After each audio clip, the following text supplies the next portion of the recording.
the rest of this, I can't eat another bite. Sure.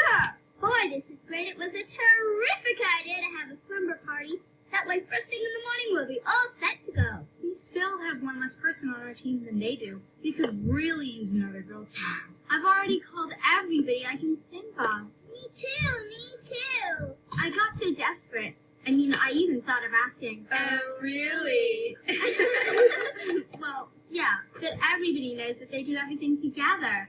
And we're only allowed one more girl. Me, Mary Beth, not me! You're driving me crazy, Megan. What is it you want? I want to work on the club with all of you. Meg, you're too little to work on the clubhouse. Building the clubhouse is big girl work, and you're still, well,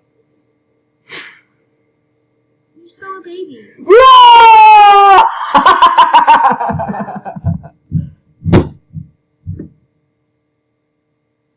Well, she is a baby.